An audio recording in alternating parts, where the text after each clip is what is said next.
Bismillahirrahmanirrahim. Assalamualaikum warahmatullahi wabarakatuh. Dari Aisyah radhiyallahu anha berkata, ada seorang wanita Yahudi menemui lalu menceritakan perihal siksa kubur. Kemudian berkata kepada Aisyah radhiyallahu anha, semoga Allah melindungimu dari siksa kubur. Kemudian setelah itu Aisyah radhiyallahu anha bertanya kepada Rasulullah sallallahu alaihi wasallam perihal siksa kubur. Maka beliau menjawab, ya benar, siksa kubur itu ada. Kemudian Aisyah radhiyallahu anha berkata, maka sejak itu aku tidak melihat Rasulullah Shallallahu alaihi wasallam setelah melaksanakan sholat kecuali beliau memohon perlindungan dari siksa kubur.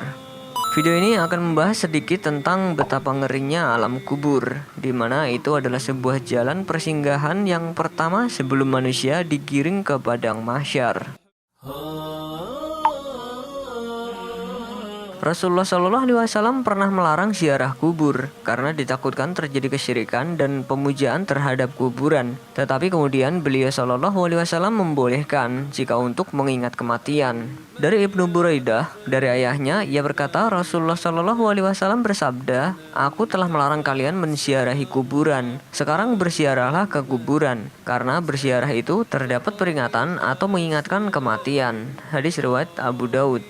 Alam kubur merupakan alam setelah kematian. Penggambaran alam kubur begitu mengerikan. Di antara jenis azab kubur adalah himpitan kubur yang akan mematahkan dan menghancurkan tulang belulang penghuninya. Bahkan hampir semua orang yang mati itu ketika dikuburkan di dalam kuburnya akan merasakan himpitan kubur, lalu akan dilonggarkan darinya dari sebab keimanan dan amal solehnya. Dalam sebuah hadis dari Abu Ayyub radhiyallahu anhu bahwasanya ada seorang anak kecil dikuburkan, maka Rasulullah Shallallahu alaihi wasallam bersabda, seandainya ada seseorang terbebas dari himpitan kubur, niscaya anak ini terbebas. Hadis riwayat At-Tabrani. Isyarat adanya sisa kubur membuat jamaah yang mendengar khutbah Rasulullah Shallallahu Alaihi Wasallam menjadi gaduh dan berteriak. Suatu hari Rasulullah Shallallahu Alaihi Wasallam berdiri menyampaikan khutbah, lalu menyebut perihal fitnah kubur yang setiap orang akan diuji karenanya. Ketika beliau menyebutkan hal tersebut, kaum muslimun menjadi gaduh dan berteriak. Hadis riwayat Bukhari. Dari Hani, bekas budak Utsman, dia berkata, jika Utsman bin Affan berhenti di suatu kuburan, dia menangis sehingga jenggotnya basah. Ditanyakan kepadanya, apakah kamu ingat surga dan neraka? Janganlah kamu menangis. Apakah kamu menangis hanya karena ini? Dia menjawab, sesungguhnya Rasulullah Shallallahu Alaihi Wasallam bersabda, sesungguhnya kuburan adalah tempat singgah pertama akhirat. Jika selamat darinya, maka setelahnya pun ia akan lebih mudah urusannya. Namun jika ia tidak selamat darinya, maka sesudahnya pun ia akan lebih sulit lagi. Utsman berkata, Rasulullah Shallallahu Alaihi Wasallam juga bersabda, aku tidak pernah melihat suatu pemandangan melainkan kuburan itu lebih buruk dari segalanya. Hadis riwayat Ibnu Majah. Bahkan jeritan dari dalam kubur karena siksaan bisa didengar oleh semua binatang. Dari Aisyah radhiyallahu anha, dia berkata, dua orang wanita tua dari kaum Yahudi Madinah menemuiku. Lalu keduanya berkata, para penghuni kubur akan disiksa dalam kubur mereka. Lalu aku mendustakan mereka berdua dan aku tidak senang mempercayai mereka berdua. Kemudian keduanya keluar dan Rasulullah Shallallahu Alaihi Wasallam masuk menemuiku. Lalu aku berkata, wahai Rasulullah, ada dua wanita tua dari kaum Yahudi Madinah mengatakan para penghuni kubur akan disiksa di dalam kubur mereka. Beliau Shallallahu Alaihi Wasallam bersabda, keduanya benar, mereka akan disiksa dengan siksaan yang bisa didengar oleh semua binatang. Lalu aku tidak melihat beliau melakukan sholat kecuali beliau berlindung dari siksa kubur. Hadis riwayat An-Nasai. Dalam hadis Nabi Muhammad SAW terdapat pelajaran betapa pentingnya bersuci setelah kencing sehingga terhindar dari siksa kubur. Dari Ibnu Abbas, dia berkata Rasulullah SAW melewati dua kuburan. Beliau lalu bersabda, ketahuilah sesungguhnya dua mayat ini sedang disiksa dan mereka berdua disiksa bukan karena melakukan dosa besar. Salah seorang di antara mereka disiksa karena suka mengadu domba, sedangkan yang lainnya disiksa karena tidak memasang satir saat kencing. Kemudian beliau meminta pelepah kurma basah, lalu membelahnya menjadi dua. Kemudian beliau menanam salah satu pada kubur yang pertama dan yang satu lagi pada kubur yang kedua sambil bersabda, semoga pelepah ini bisa meringankan siksa keduanya selama ia belum kering. Hadis riwayat Muslim. Itulah sebabnya mengapa mayoritas azab kubur sebagaimana disampaikan Nabi Shallallahu Alaihi Wasallam adalah karena kencing. Tidak lain adalah karena sulitnya menjaga diri dari kencing dan menjaga diri dari bekas kencing. Dari Abu Hurairah, ia berkata, Rasulullah Shallallahu Alaihi Wasallam bersabda, mayoritas siksa yang terjadi dalam kubur adalah karena sebab kencing. Hadis riwayat Ibnu Majah.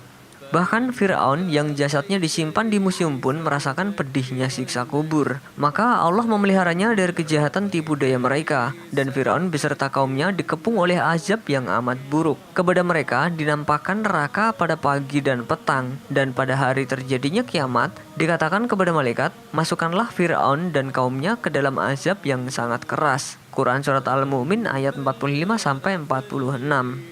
Ibnu Katsir dalam tafsirnya mengatakan bahwa ayat ini merupakan landasan hukum bagi para ahli sunnah tentang adanya azab kubur di alam barzah. Orang-orang seperti Fir'aun dan para pengikutnya dinampakkan neraka kepada mereka, seolah neraka didekatkan kepada mereka sehingga panasnya terasa memenuhi kuburnya, dan itu terjadi hingga hari kiamat. Apa yang dirasakan di alam barzah lebih ringan daripada apa yang akan mereka terima di alam akhirat. Ada perbedaan pendapat di kalangan para ulama ahlus sunnah. Ada yang mengatakan kalau yang disiksa adalah jasadnya. Hal ini juga diperkuat bukti bahwa pernah dibongkar sebagian kuburan dan terlihat bekas siksa yang menimpa jasad. Syekhul Islam Ibnu Taimiyah pernah berkata bahwa ruh kadang masih bersambung dengan jasad. Ada pula golongan lain yang mengatakan kalau yang disiksa adalah ruhnya saja. Serta golongan lain yang bukan ahlus sunnah mengatakan kalau tidak ada siksa kubur. Wallahu a'lam bishawab. Mengenai siksa kubur, ada cerita yang pernah bikin heboh. Cerita ini menyebar luas tanpa menyebutkan sumber aslinya. Tapi kami mengambil kisah ini dari Darul Amanah dalam kajian kitab Tanbih Al-Ghafilin, Pedihnya Siksa Kubur oleh Ustadz Muhammad Fazlur Rahman. Ada kisah, suatu saat Nabi Shallallahu Alaihi Wasallam bersama para sahabat mendatangi jenazah dan hendak menyolatkannya. Tetapi tiba-tiba saja didapati ada ular yang melilit jenazah tersebut. Ketika hendak dipukul oleh para sahabat, si ular justru bersahadat. Lantas ditanyalah ular tersebut, "Kenapa engkau melilit dan menyiksa jenazah ini?"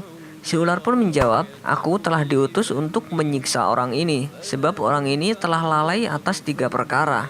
Lalu sahabat kembali bertanya, "Apa 3 perkara itu?" Dijawab oleh ular, 3 perkara yang dilalaikan oleh orang ini adalah ketika Allah memanggil untuk melaksanakan sholat, ia tidak langsung melaksanakannya, dan justru menunda-nunda sehingga tertinggalkan.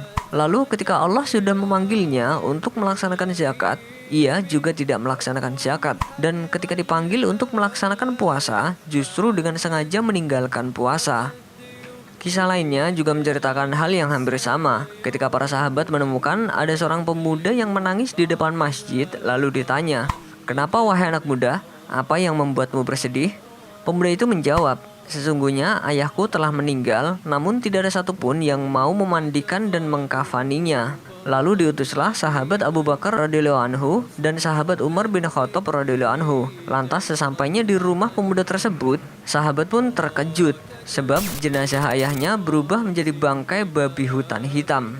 Melihat hal ini, sahabat Abu Bakar radhiyallahu anhu dan sahabat Umar radhiyallahu anhu pulang dan melaporkan hal tersebut kepada Nabi Muhammad SAW. Setelah mendengar laporan tersebut, Rasulullah SAW mengajak 2 sahabatnya itu untuk kembali ke rumah pemuda tadi. Kemudian sampai di sana, Nabi mengangkat tangan dan mendoakan jenazah tersebut. Ketika jenazah tersebut kembali menjadi jenazah manusia pada umumnya, Nabi SAW pun memerintahkan para sahabat untuk memandikan dan mengkafaninya. Setelah dimandikan dan seterusnya, jenazah pun diantar menuju kubur. Terkejutnya para sahabat ketika hendak diletakkan di liang lahat, jenazah tersebut kembali berubah menjadi babi hutan. Sahabat pun bertanya, "Apa yang dikerjakan ayahmu selama di dunia, anak muda?" Pemuda itu menjawab, "Sesungguhnya ayahku telah lalai dan sering meninggalkan sholat."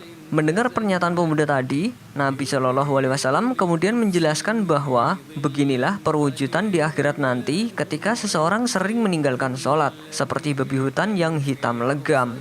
2 kisah ini menjadi gambaran bagi kita akan pedihnya siksa kubur. Saking hebat dan pedihnya siksa kubur, Nabi Shallallahu Alaihi Wasallam hingga berulang kali memperingatkan kita untuk meminta pertolongan dan perlindungan dari Allah akan siksa kubur. Abu Hurairah berkata, Rasulullah Shallallahu Alaihi Wasallam bersabda, jika salah seorang dari kalian selesai membaca tasyahud akhir, hendaklah berlindung kepada Allah Subhanahu Wa Taala dari 4 perkara, dari siksa neraka jahanam, sisa kubur, fitnah kehidupan dan fitnah setelah mati, serta dari fitnah Al-Masih Dajjal. Hadis riwayat Ibnu Majah. Karena ngerinya fitnah kubur, kita disarankan untuk berdoa agar terhindar darinya. Semoga kita dihindarkan dari fitnah kubur. Wallahu a'lam bishawab. Wassalamualaikum warahmatullahi wabarakatuh. فإن لاقيتني سأذكرنك